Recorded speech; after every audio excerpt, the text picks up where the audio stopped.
Those that follow my personal account on Twitter will be familiar with my weekly S.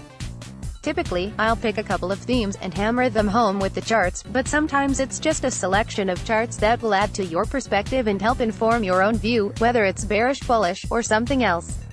The purpose of this note is to add some extra context beyond the 140 characters of Twitter. It's worth noting that the aim of the So here's the another S. The floor and the ceiling. First up is the same number 1 chart from last week, with the distinctive pair of lines, the downtrend line in the blue and the as yet still upward sloping 200-day moving average. Basically, this is the equivalent of the market getting backed into a corner, or to use another cliche, the spring is coiling. And when it breaks either one of these lines, it will probably keep going. This is one of the best and most practical uses of technicals as defining objective risk management levels and triggers. Bottom line, the market has been backed into a corner and will soon lash out.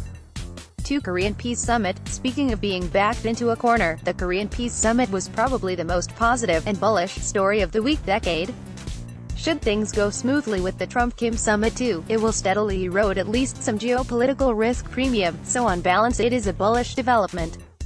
But as Sentiment Trader points out in the chart below, the timing is interesting. Bottom line, the last 2 inter-Korean summits took place around major market peaks.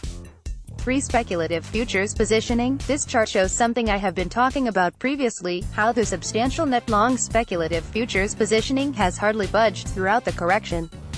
This may just be a rotation among traders, some squaring up while others buy the dip, but either way it shows there has been very little in the way of resets on this indicator. Bottom line, speculative futures positioning remains substantially net long in the S. 4. Stock market margin debt. Speaking of leverage, the next chart shows the build-up in stock market margin debt. There's not much more to add on this one except that it remains still very close to a record high. Bottom line, margin debt remains close to a record high. 5. Total net stock market leverage. The next chart shows a more aggregate but also netted out view of U.S. stock market leverage. This one not only includes net margin debt but also net leverage ETF assets under management, and net speculative futures positioning.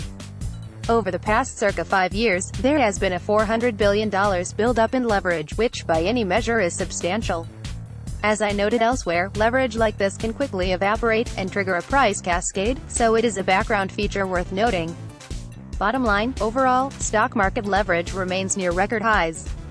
6. Margin debt acceleration indicator. Back on margin debt, this chart transforms the absolute level into a timing indicator. Simply, it is acceleration, deceleration in growth which triggers the signal. Basically, the danger signs are when you get excessive acceleration or excessive deceleration. We did not see excessive acceleration during the last phase of the bull market, but we are now starting to see deceleration, albeit not excessive at this stage.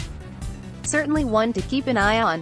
Bottom line, margin debt acceleration provides a practical view on margin debt levels. 7. Market leadership indicator. This somewhat peculiar indicator shows the proportion of sectors that have outperformed 2 months in a row.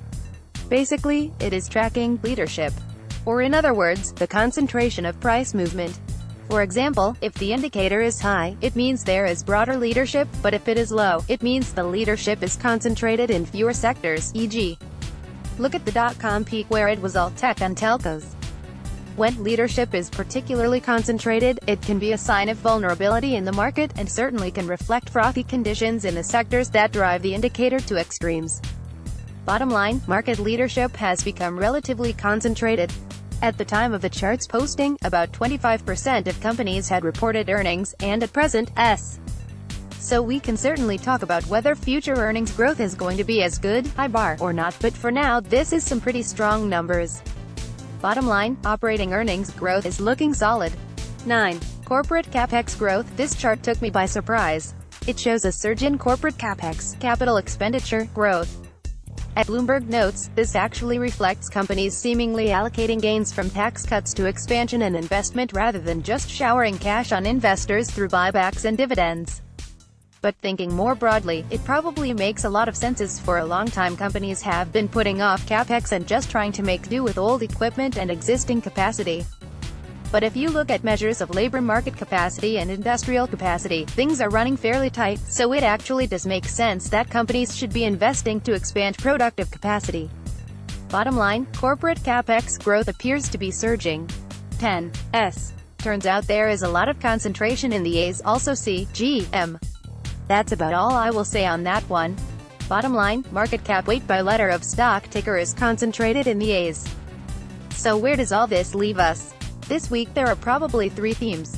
1. Red lines, just one on this really, but worth highlighting on its own. The first chart, which shows 2 very important red lines for traders as the market gets backed into a corner. Top sign somewhat in jest is the Korean Summit chart, less in jest is the market leadership chart, and straight up serious are the various leverage charts which show little reset and substantial commitment. 3. Corporate financials. On the financials, earnings growth looks solid so far, and corporate capex is surprisingly strong. Summary: overall, it's a continuation of the themes whereby the market looks late cycle and various signals and signs of a top can be pointed to, yet equally we can point to solid fundamentals. This juxtaposition creates a conundrum for investors, and with leverage heavy, the stakes are high. I think the first chart is a neat microcosm of this juxtaposition, and arguably it is a visual representation of 2 battling groups of investors. On the top side, it's the ones looking at the vulnerabilities and late cycle signals, and on the bottom side, it's the ones focused on the fundamentals. The battle lines are drawn. I know where I stand, what about you? See also, weekly.